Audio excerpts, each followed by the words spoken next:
Okay, so first of all, we looked at the skill of leadership and management, kind of what it is, and it is now up to you to take that and develop that more on your own. The next skill that we're going to get into is marketing.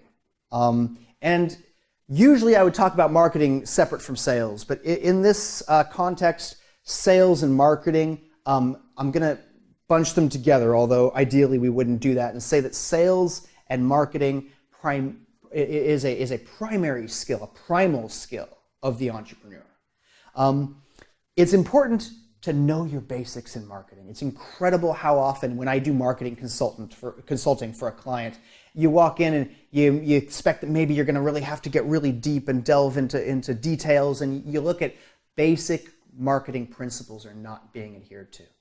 So marketing, consisting of basically three things: market research, market strategy, marketing mix. Okay? Market research, marketing strategy, market mix. And this comes from Kotler, right? Who's kind of the marketing guru, written all the textbooks on the subject.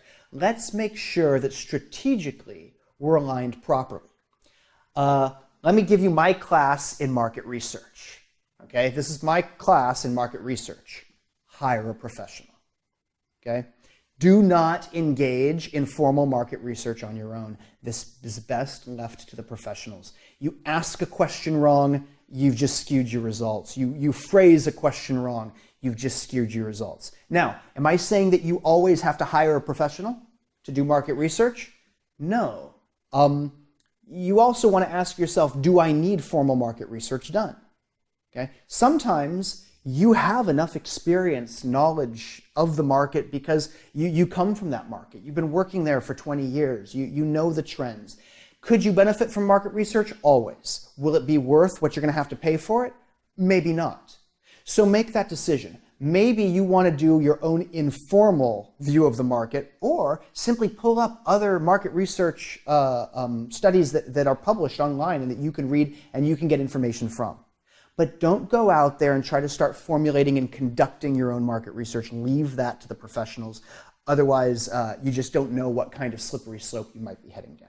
Market research for the professionals. But don't think you've got to just run out and hire someone. You might be familiar enough with your market to use the data you have, get published data that you don't have, and move forward just on that. So what's marketing strategy? Marketing strategy is where we're going to take our marketing research, or what we know about the market, and create an actual strategy out of it. And this consists of segmentation, targeting, differentiation, positioning. Okay? Segmentation, targeting, differentiation, positioning. Now, I can teach for a week on each and just graze the surface of these subjects. How do you segment these days? It's not like before. Our segmentation used to be very cut and dry. We used to say male, female, young and old, all this kind of stuff. Now, you've got 80-year-olds rock climbing and 20-year-olds who never get out of the reclining chair, right? Now, all of a sudden, our segmenting is much more complicated than it ever was before, okay? So how are you going to segment the market to be able to come up with a target that you want? Segmentation is key, and a lot of people skip it. Don't skip it, and don't do it flippantly. Okay, here we go. We're going to choose a target of. In fact, that's when people do a lot. They choose a target, and then they say how it was segmented to choose that target. No, segment the market, choose a target.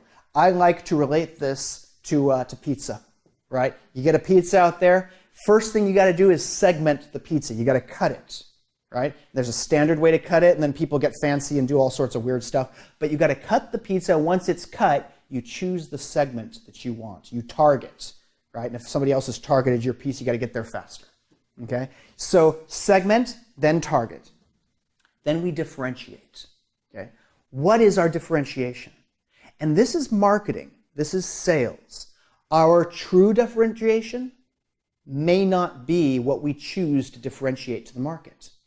Maybe we're making the best quality out there, but the market doesn't care so much about quality. And therefore, our true differentiation is that we've got this quality that nobody can touch, and we choose to differentiate in a different way, right? What's the difference between Coke and Pepsi? Coca-Cola uses a cinnamon-based product, and Pepsi-Cola uses a vanilla-based product. Has anyone ever told you that before? Right? And that's their true differentiation. One's based on cinnamon, one's based on vanilla. That's not how they differentiate to the market, is it? Right? That's irrelevant to the market. The market doesn't care. So they create another differentiation, one that is relevant to the market. This is another area where I see entrepreneurs get off track.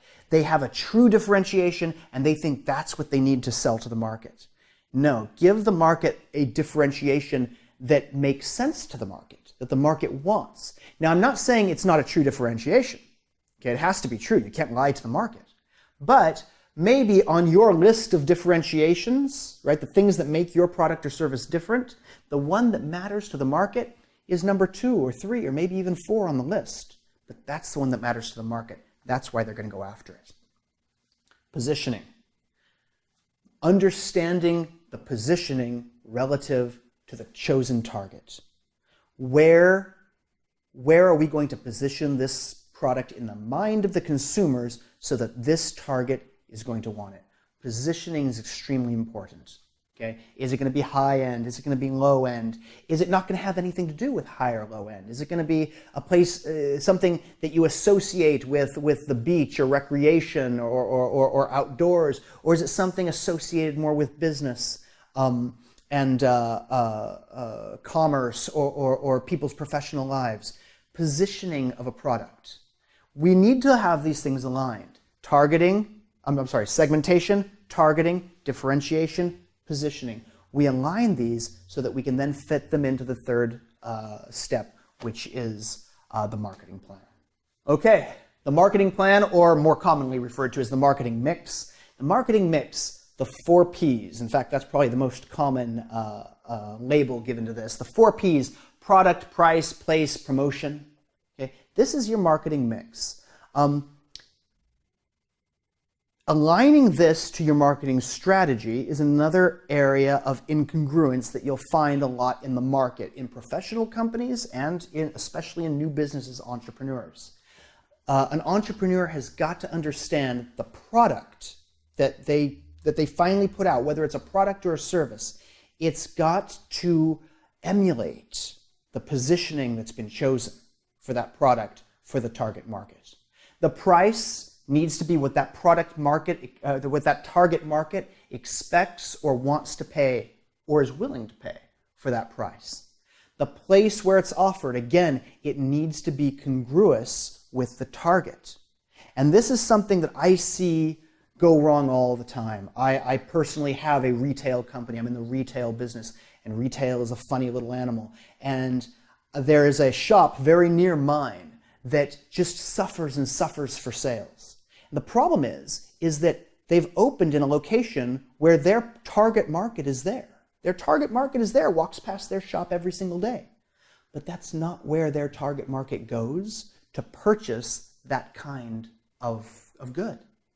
So even though they thought they had their target market right, because their target market's there, we see them there all the time, when is their target market engaging in their business activity? It's not in that location, it's in other locations. Right? So getting that congruous is trickier than just going where they are. You've got to go where your target market is when they're doing what you want them to do. That's not always necessarily the same place. Promotion. How are you going to promote the product? Advertising. What kind of advertising? Print, online, traditional, non-traditional. You want to do some growth hacking. You're going to go social a lot. How are you going to promote your product? Again, this needs to be congruous. You don't just follow trends. You don't say, oh, everything's online, so I'm going to go online. No, it's got to be a congruous part of your strategy. So your marketing mix really needs to play out your marketing strategy, which should be based on what you know about the market, the research you have from the market. Remember, the strategic equation, context, strategy, structure. And that's what we're doing here, where context is market research. Strategy is your marketing strategy, and your structure, what it is you do, is part of your marketing mix. Marketing, sales, and intricate skill of the entrepreneur.